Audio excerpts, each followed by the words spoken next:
Go ahead, sir. You've been standing a long time. Yes, I am. Thank you for taking my question in advance. This evening you mentioned a lot of abuse of the government as far as domestic surveillance of Americans, things like that. Yeah.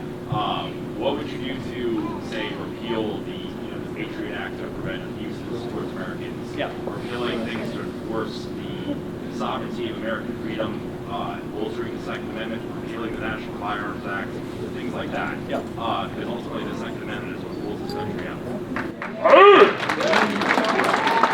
Great questions. Let me get to both of these questions and we'll wrap up because I know we're at the end of the time, but let me get both of these questions. I'll start with yours. On the Patriot Act, I think there are a lot of elements of the Patriot Act that have been abused, and I've been one of the leading voices in the Senate for repealing the abuses.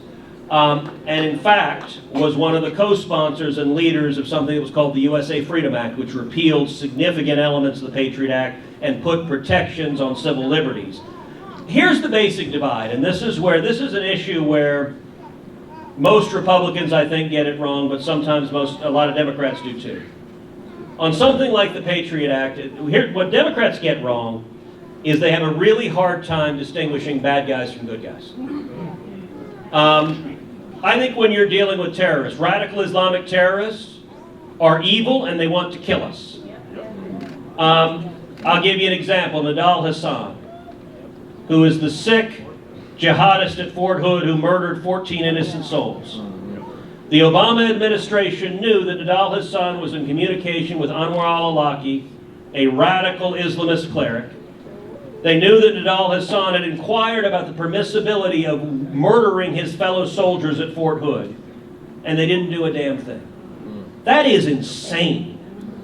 And 14 innocent souls died. By the way, I introduced legislation and passed it into law awarding the Purple Heart to every one of those who were murdered by Nidal Hassan.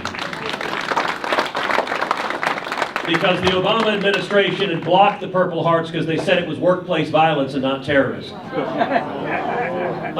So, when it comes to bad guys, I think tools like the Patriot Act are very, very valuable. When you've got someone communicating with a radical Islamic terrorist, when they're discussing violence, we had to use every tool to get every text, every email, every post-it they put on the refrigerator. We had to use every tool we have to go after the bad guys.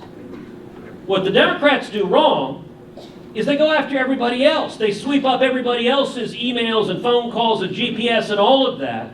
And I think there ought to be a significant threshold and difference between the bad guys and the good guys. You don't have a right to get everyone's phone calls, but if you go and demonstrate that you've met a legal standard like probable cause, if you go demonstrate there's evidence that this person is a threat, then you can use those tools.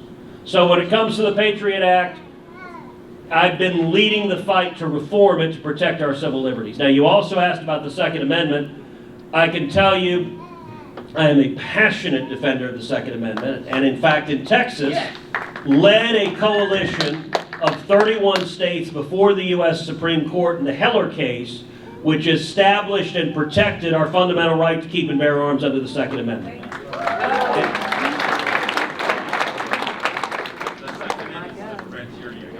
Yes, absolutely.